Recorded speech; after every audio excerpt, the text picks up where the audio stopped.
Hello students, a warm welcome in your online English grammar class. Hope you all enjoying your online classes. Today I am going to start a new chapter, that is chapter 4, pronouns. Students, before I start this chapter, I am going to explain you about parts of speech. What is parts of speech? Parts of speech ये नाम से ही आपको पता लग रहा है, speech की parts है। हम जो इंग्लिश में बोलते हैं या राइट करते हैं, जो सेंटेंस है, जो स्पीच है, उसकी जो अंश है, एक एक पार्ट को हम कुछ नाम से जानते हैं। ग्रामर में उसको कुछ नाम से बुलाया जाता है। तो ये अलग अलग जो नाम हैं, इसको एक साथ हम पार्ट्स ऑफ स्पीच कहते हैं। हम जब भी कुछ बोलते हैं या कोई जब भी कुछ लिखते हैं, तो वो जो सेंटेंस हम फॉर्म करते हैं, तो वो उसकी जो पार्ट है, वो ये 8 पार्ट्स ऑफ स्पीच जो है, उनमें से कोई ना कोई पार्ट्स ऑफ कोई पार्ट 2 या 3 या 4 पार्ट्स ऑफ स्पीच की एक कॉम्बिनेशन होता है। ऐसा नहीं है कि 8 ही पार्ट्स ऑफ स्पीच एक सेंटेंस में रहेगा। कोई 2, 3, 4 या ऐसे भी हो सकता है कि 5 पार्ट जो पार्ट्स ऑफ स्पीच के नाम मैं बोलूँगी, वो पार्ट्स ऑफ स्पीच की कॉम्बिनेशन होता है। ठीक है, तो फर्स्ट ऑफ ऑल मैं बोल देती हूँ कौन कौन सा पार्ट्स ऑफ स्पीच है। फर्स्ट इज़ नाउन, जो ऑलरेडी आप पढ़ चुके हो। नाउन के बाद है प्रोनाउन, जो आज हम पढ़ेंगे।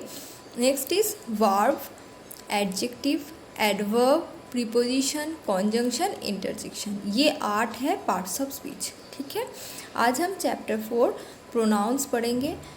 Let's start this chapter. First is what is pronoun. Pronoun क्या है? A pronoun is a word used in place of a noun. Pronoun एक ऐसे शब्द है जो नाउन के जगह में बैठते हैं। ये नाउन को रिप्लेसमेंट करते हैं। ठीक है, अब एग्जाम्पल से मैं आपको क्लियर कर देती हूँ। देखो, जैसे एग्जाम्पल में मैंने क्या राइट करवाया, Raju has a new bag. Raju का एक नया बैग है। हम नेक्स्ट सेंटेंस में फिर वही बोलेंगे, Raju carries it to the school. अब राजू के जगह में हम यहाँ पे ही ये प्रोनाउन ऐड किया है, एंड न्यू बैग की जगह में इट ये प्रोनाउन ऐड किया। ठीक है, तो बार बार सेंटेंस में नाउन को रिपीटेडली ना लिख के हम नाउन के बदले में प्रोनाउन को यूज़ करते हैं। ठीक है, अब प्रोनाउन के लिए 2 पॉइंट मुझे हम लोगों को याद रखना पड़ेगा। प्रोनाउन का मीनिंग क्या है? First the word pronoun means for a noun. Okay, noun के जगह में बैठ रहा है, इसीलिए फॉर ए नाउन, नाउन के बदले में ये है। Next, a pronoun helps us avoid unnecessary repetition in our writing and speech. Pronoun क्या हेल्प करता है?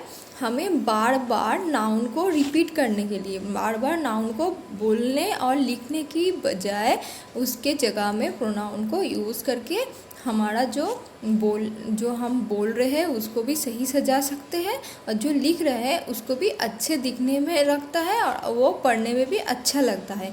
बार बार आप देखो, जैसे Ram is a good boy, Ram goes to school every day. तो ये बार बार ऐसे राम बोल के, जैसे Ram is playing in the ground.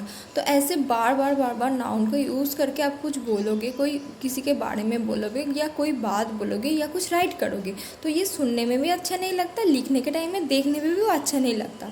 तो प्रोनाउन क्या करते हैं? फर्स्ट लाइन में नाउन को यूज़ करने के बाद बाकी जब भी उस नाउन के बारे में बात होगा, तो प्रोनाउन यूज़ करके वो प्रोनाउन को रिप्लेस कर देता है। तो इससे आपका सुनने का जो आप बोलोगे वो भी सुनने में अच्छा लगता है, जो लिखोगे वो भी देखने में अच्छा लगता है। ठीक है, ये है प्रोनाउन। अभी हम प्रोनाउन की कुछ लिस्ट देखेंगे जो सिंगुलर एंड प्लूरल प्रोनाउंस के नाम से यूज़ होता है। First singular pronoun is I and me. Plural pronouns में क्या यूज़ होता है? We and us. ठीक है, सिंगुलर प्रोनाउन में माई, माइन, और प्लूरल में our ours. I and me मतलब मेरे बारे में बोल रही हूँ। जब हम हो गया तो एक से ज़्यादा हो गया तो प्लूरल में वी आस यूज़ होता है। माई माइन जब भी पॉसेसिवनेस समझाया थे तो माइन होता है तो, और प्लूरल में वही चीज़ हो जाता है आवर आवर्स। सेम रहता है सिर्फ यू एंड योर्स में। देखो सिंगुलर में भी यू योर्स एंड प्लूरल में भी यू योर्स, इसका कोई चेंज नहीं होता है। सिंगुलर एंड प्लूरल में ये सेम रहता है, ठीक है। नेक्स्ट सिंगुलर में देखो सी हार ई हिम, सी हार ही हिम इट, ये सारे यूज़ होता है सिंगुलर में, और इनके रिप्लेस करता है प्लूरल में। जब इसको लिखेंगे तो हम दे एंड देम यूज़ करते हैं, ठीक है। नेक्स्ट देखेंगे his and hers. His hers की जगह में प्लूरल में यूज़ होता है देयर्स, ठीक है।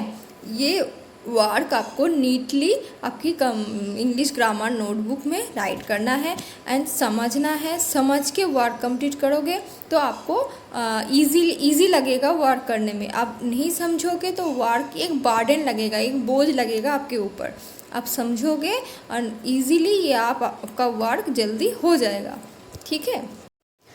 आपको आज का इंग्लिश ग्रामर का जो वर्क मैंने दिया है वो नीटली कंप्लीट करके इवनिंग में मुझे सेंड करना है।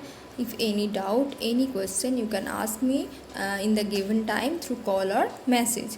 दिन में आपको कुछ पूछना है तो आप वॉइस मैसेज करके रख सकते हो, मैं आपका रिप्लाई कर दूँगी। बट वॉइस मैसेज करके थोड़ा सा धीरज रखना, मुझे थोड़ा सा टाइम देना, मैं देख के उसके बाद ही जवाब दे पाऊँगी। Okay, so let's complete your work and send me in the evening.